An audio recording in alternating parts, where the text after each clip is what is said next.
My Theater Company is doing Sam Chance's Fruiting Bodies, which refers to mushrooms, which figures prominently in this mystical tale of an estranged family in a strange forest searching for each other. Vicky and her sister Mush have been summoned to a gas station in an unmarked small town near San Fran to find their father, who they are supposed to go mushroom hunting with. Instead, the dad is already in the forest with a young boy who takes on different personas. Is the boy a magical forest sprite that is there to bring the family together? Yet they all can see him, so he can't be a ghost, can he? Vicky feels her sister is a screw-up who can't keep a job and doesn't appreciate the modern gadgetry of today. She is in the process of creating some socially connected app.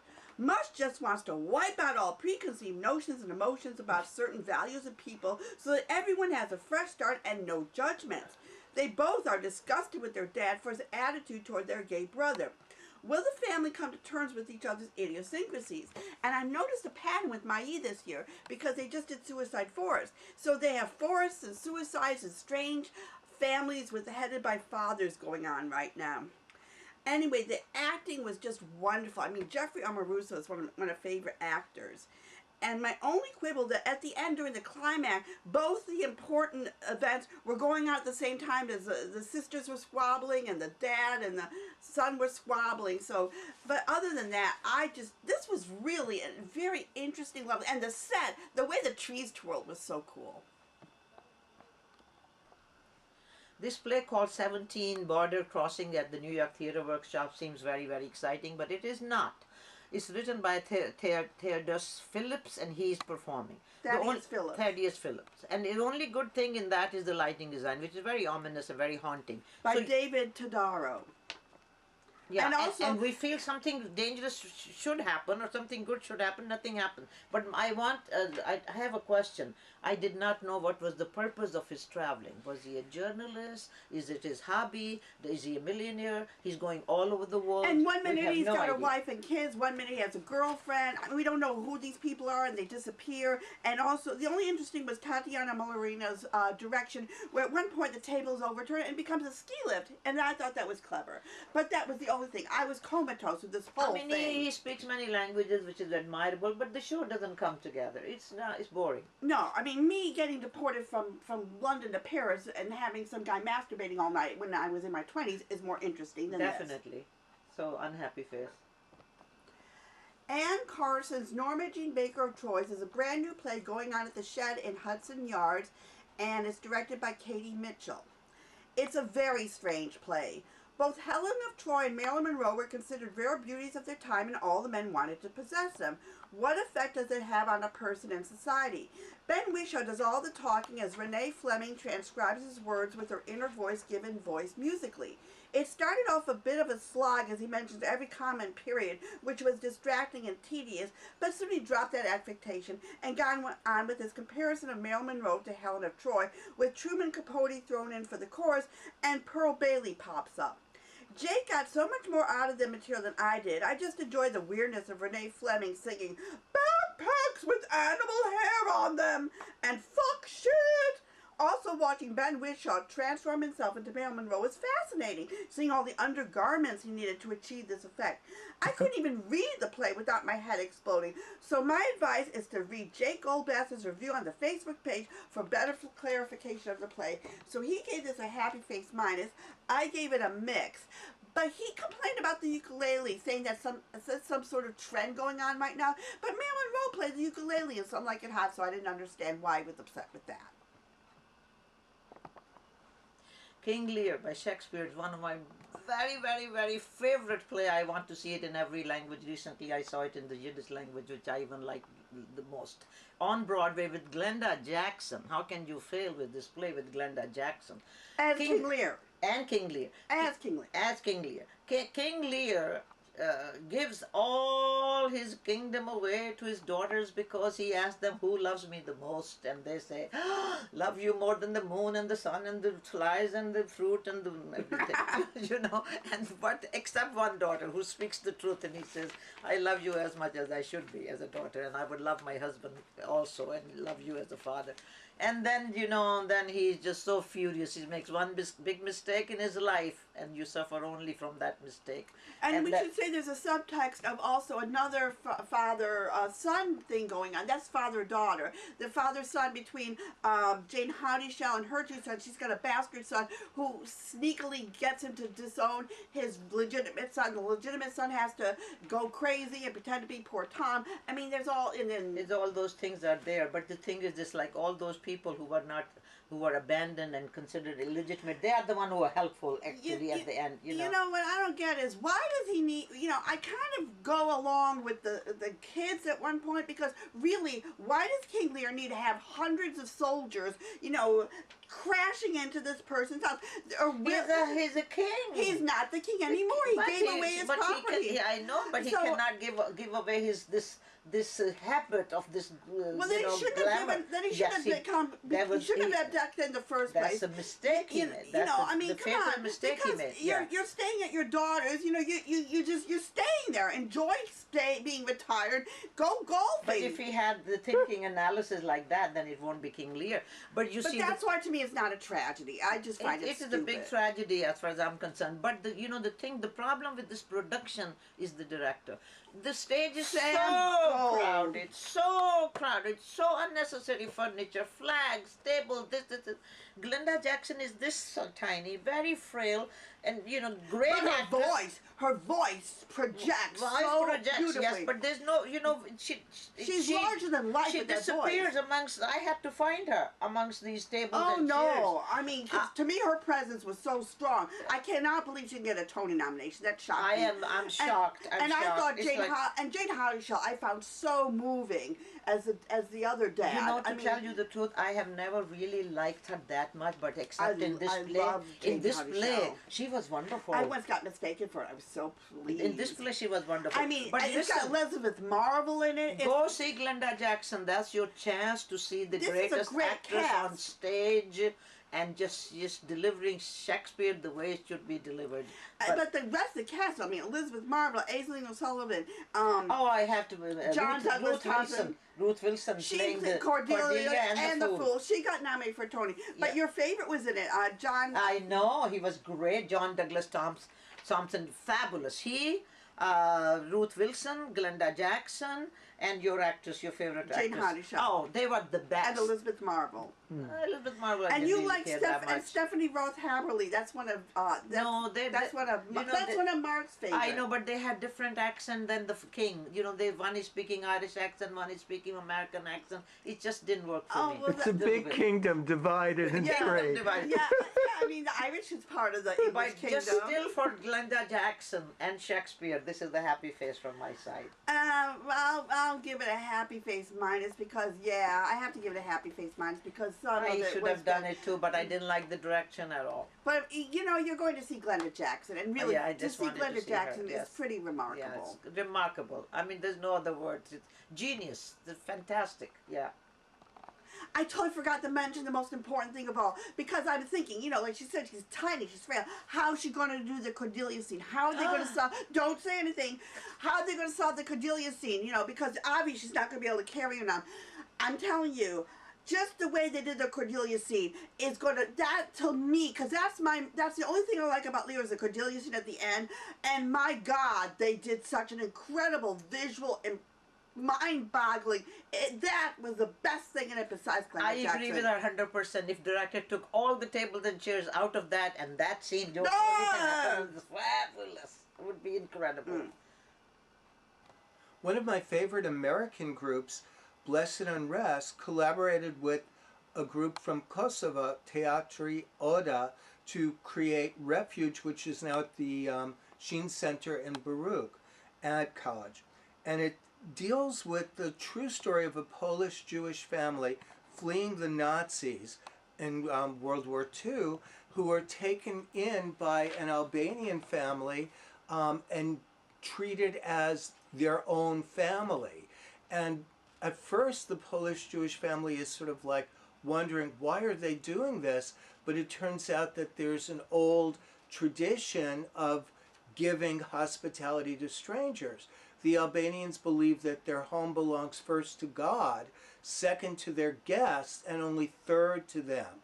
And I found out, who knew, Albania was the only European country that had more Jews living in it after World War II, at the end of World War II, than at the beginning.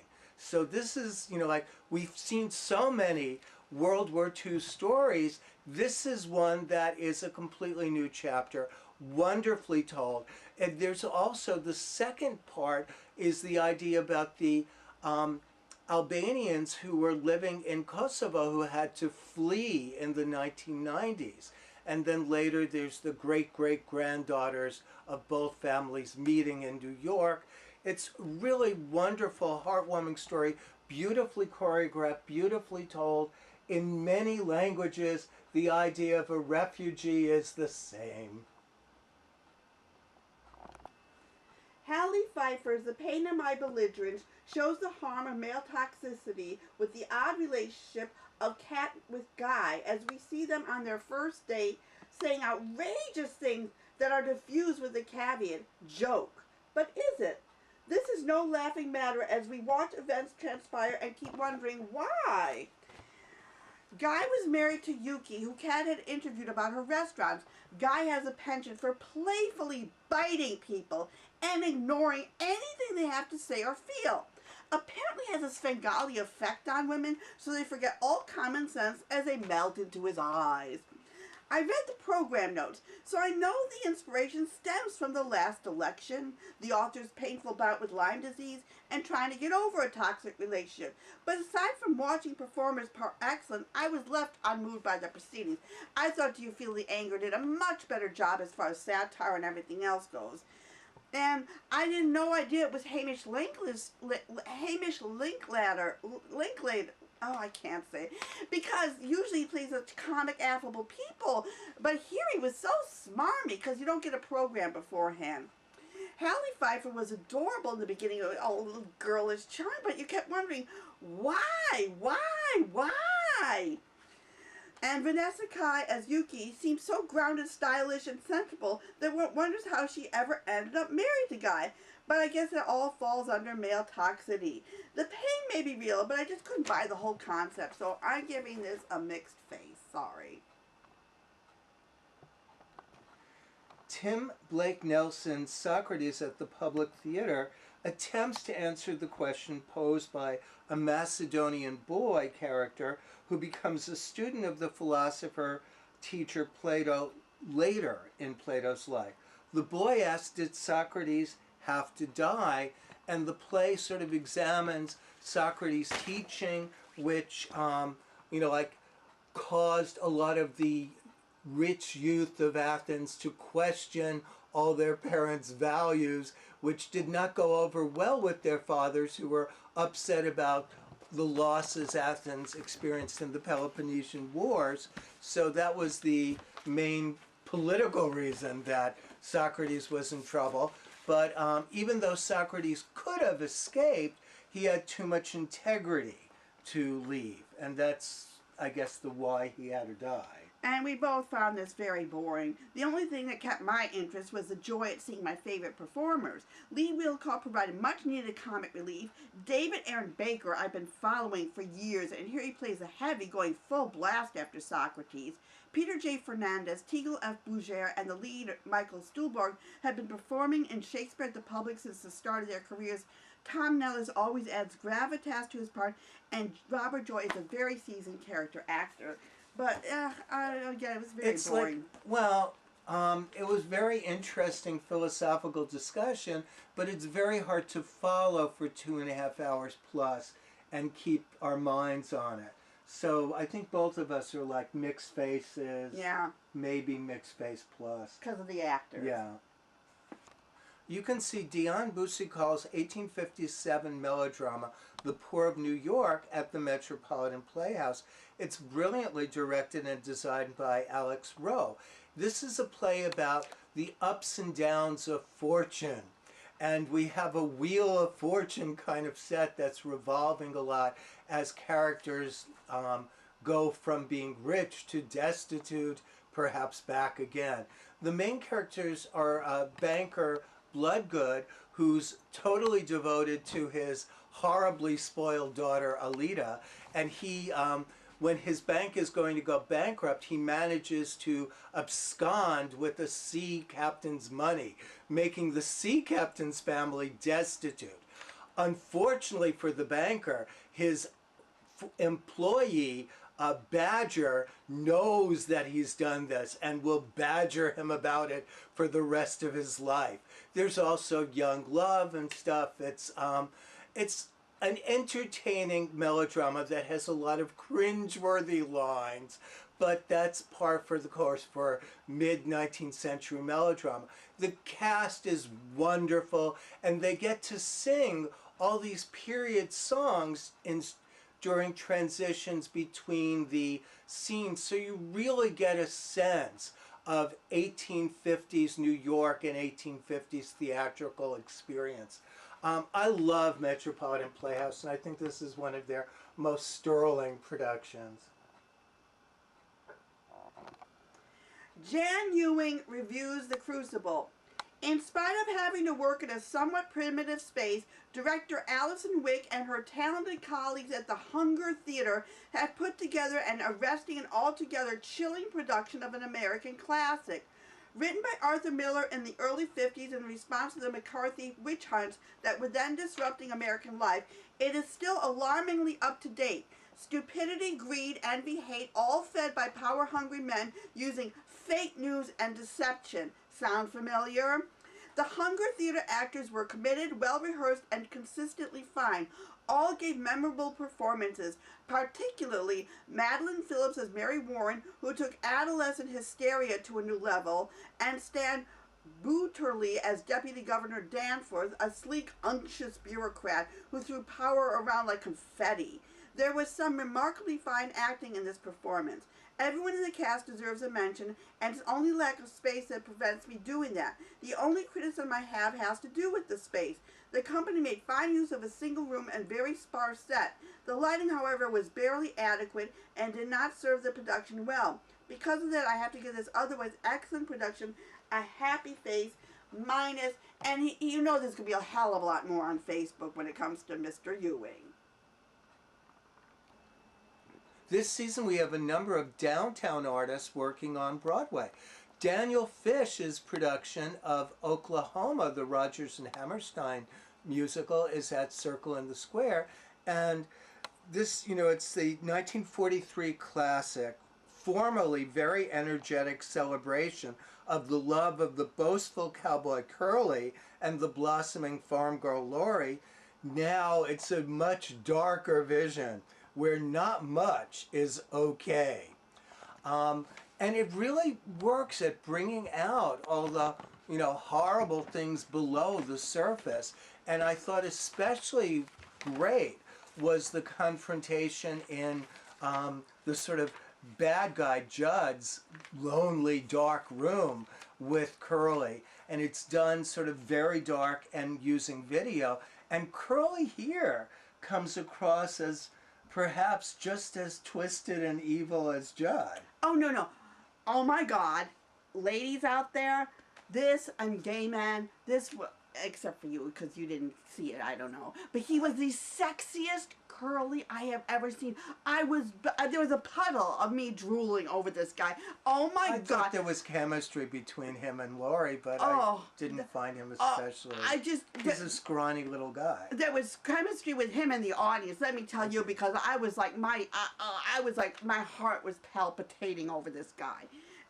Go on. I just wanted to throw that again, in. I did think a lot of it worked, and I really liked seeing Mary Tester as Aunt Ella. She was really thoroughly in character. It was not her doing her shtick. And Rebecca Naomi Jones was a wonderful Laurie, kind of the sexiest Laurie, I thought. We were both attracted to the opposite characters,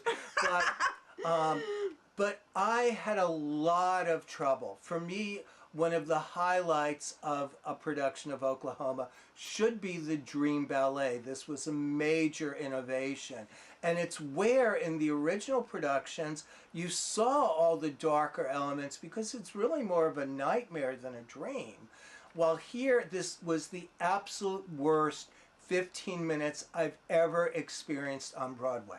The most excruciatingly boring dance by a woman who may well be a good dancer, but you can't tell from her, I don't know what she was doing, just moving around and touching herself sometimes.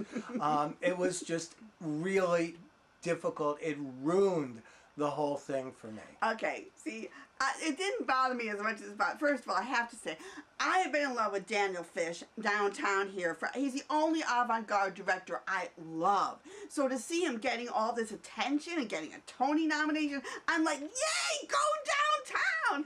Oh my gosh, the thing is, he loves actors and he likes experimenting with characters and all that. So the dance thing, see, that didn't bother me as much because to me, what it was an excuse to listen to the overture, which we didn't get to listen to. 15 minutes is not an overture. And it was done sort of electronically because he's really good with using projections and electronics. It didn't bother me as much as it bothered everybody else, but I could see why it did because, you know, you want this dream ballet and you don't. And so much of the rest was so good. You know, but the thing is, it didn't bother me. But this is, and we really should mention Ali Stoker, who was getting a Theatre World Award and drama, and she's getting Tony nominations. I mean, she's incredible. She's been in a wheelchair since she was 2 years old, and she was damn sexy. My God. And the most dynamite performer doing Edu Annie. In a wheelchair. I'm like, whoa. And she has some pretty nifty moves with that wheelchair. I know. She's like, yeah, she's very seductive with that wheelchair. It's like she made that wheelchair really. Made it work. Yes, she was on a roll. And we should mention Patrick Vale as Judd Fry was very good too. Yeah. Yeah, I have no problem with any of the performances. But here's the thing. I got to tell you, I had an epiphany watching this, which I never had before. And this is why I just thought this was the most genius thing I entire life. And why I'm so stoked and excited. Because Oklahoma is basically, it's a story about territory. You know, the territory of Oklahoma becoming a state. And here you have two different kind of territorial things going on. You have Edu Annie, that Will Parker and the Persian salesman, they're going after her. They want her for their territory. But they conquer her with sex. So instead of, she goes for the Oklahoma hello instead of the Persian goodbye. They have Lori, and the two men are territorializing her with between Judd and Curly, and they get her through violence. So the territory was gotten through sex and violence, because what happens on the wedding day? Sex, marriage, and violence. And it was just such a brilliant interpretation, and it also put a nod to the Oklahoma did a terrible injustice to the Indian population. I mean, never seen at all or talked about, but the Oklahoma really was founded on the blood of the Indians. Oh, Vale of Tears, that comes from Oklahoma. Yeah. I mean, there was so much, this is more than just a stupid, love story. Is she going to, like, fall in love? Who is she going to be with and smell the aroma? And you don't really need the dream ballet here. It was not necessary. Well, at any rate, I'm giving it a major happy for me. Major, major, major. Happy face minus. The minus is the dream ballet.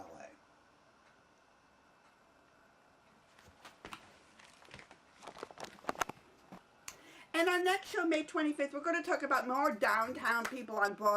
Taylor Mack doing Gary, a sequel to Titus Andronicus, which is like comic genius as far as I'm concerned. Then there's Hadestown, which started the New York Theater Workshop. That's on Broadway. Tons of Tony nominations. And we have a lot of talk about Tony nominations to talk about and all sorts of that's on our show. And don't forget, this weekend you've got High Button Shoes Encores is doing right now, and that's a great musical. And this is Jan Ewing's review. Eve Wolf's play on Hans Christian Andersen is presented in intriguing vignettes, beginning when Hans has passed on and is remembering his life. It is studded with cleverly designed marionettes and hand puppets. As the principal character, Jimmy Ray Bennett presents a multi-layered human being. sexually confused at a time when other than normal was a criminal offense. His performance is strong and nuanced. His unrequited love discussed with sensitivity and intelligence. The music is spectacular, brilliantly arranged by Alan Annable and Max Barris. It is with a joy and panache that speaks directly to the observer's heart. And to all that, the stunning 17th century vocal stylings of countertenor Daniel Moody, and you have a truly marvelous theatrical ensemble. He gives us a happy face. And here's the plays that we saw. Some we didn't see, too, because there's a lot of theater going on that we'd love to see. Oh, the high drama people, Claudia, Leslie, Kristen, everybody, they're in Shakuntala right now. That's closing this weekend.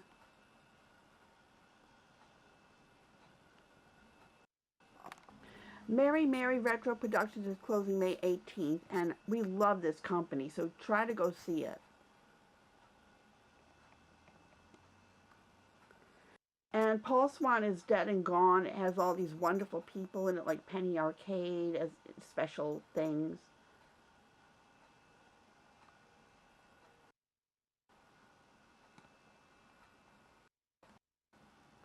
Alice RIpley is the Pink Unicorn. Christopher Chen wrote Passage. Awards going on right now.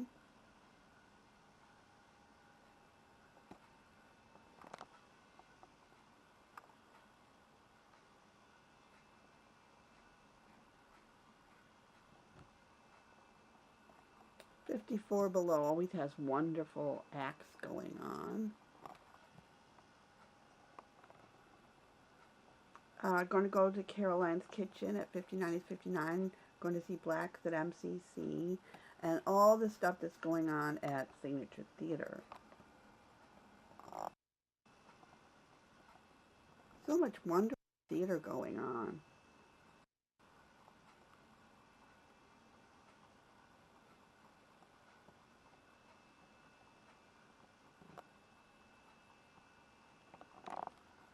And Glory Kadigan is doing The Floor is Lava at La Mama.